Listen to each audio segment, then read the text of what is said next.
বয়স যতই বাড়ুক মন তো সেই বাচ্চাদের মতোই রয়ে গিয়েছে। আজকে গ্রামে ঘুরতে গিয়ে বড়ই গাছটা আমার চোখে পড়লো, আর এই বড়ই গাছে অনেক বড়ই এসেছে। দেখেই তো ভেবে নিলাম যে আজকে সব বড়ই খেয়ে ফেলবো। এজন্য গাছে ওঠার জন্য রেডি হলাম, কিন্তু বয়স যে বেড়ে গিয়েছে, গাছে ওঠার বয়স যে আর নেই সেটা তো ভুলেই গিয়েছিলাম। যাই হোক, তারপরেও শত চেষ্টার পর গাছে তো উঠে গেলাম, কিন্তু অর্ধেক উঠেই না নিচে নামতে পারছি না উপরে উঠতে পারছি। তারপর ভাবলাম যে এতটুকু যেহেতু উঠতে পেরেছি, বাকিটাও উঠতে পারবো ইনশাল্লাহ। ছোটবেলায় কত গাছে উঠতাম আম জাম পাড়ার জন্য, বড়ই পাড়ার জন্য, আবার মাঝে মাঝে কিন্তু গাছে না উঠেও মাটির দলা দিয়ে ঢিল দিয়েও কিন্তু আম জাম বড়ই পাড়তাম। শুধু যে নিজেদের গাছে পারতাম তা কিন্তু নয়, পাড়ার যতগুলো গাছ ছিল সব গাছেই কিন্তু পারতাম। আর এই পাপ কিন্তু আমি একা করিনি, আপনারাও সবাই হয়তো করেছেন। কেউ স্বীকার করবেন হয়তো, আবার কেউ স্বীকার করবেন না। গ্রামে গেলে আমার ছোটবেলার কথা মনে পড়ে যায়, যেহেতু আমি গ্রামে থেকেই বড় হয়েছি। ছোটবেলায় যা যা করতাম এখনো তাই করতে ইচ্ছে করে। যেমন এই যে গাছে ওঠা, এটা কিন্তু অনেকটা শখ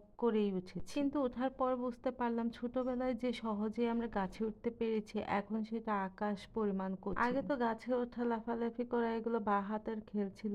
এই যে দেখেন আমি কি একটা বিপদে পড়েছি। যেহেতু গতকাল রাতে বৃষ্টি হয়েছে, গাছ থেকে নামতে পারছিলাম না, গাছটা অনেক পিচ্ছিল ছিল। গাছে তো উঠেছিলাম, কিন্তু গাছ থেকে একটা বড়ই নিয়েও নামতে পারিনি, কিন্তু বড়ই তো খেতেই হবে। হঠাৎ চোখে পড়লো আমার সামনে যে বড়ই গাছটা রয়েছে, সেই গাছে একটা মাত্র বড়ই রয়েছে। গাছে ওঠা তো বিফলে গিয়েছে, কিন্তু বড়ই খাওয়া কিন্তু মিস দেওয়া যাবে না। যাই হোক, ভাগ্যে তো অন্তত একটা বড়ই ছিল। আপনাদের ছোটবেলা কেমন কেটেছে? এমন আমার মতো বান্দরামি করেছেন কিনা অবশ্যই কমেন্টে জানাবেন। সবাই ভালো থাকবেন, সুস্থ থাকবেন। আজকের মতো এখানেই বিদায় নিচ্ছি।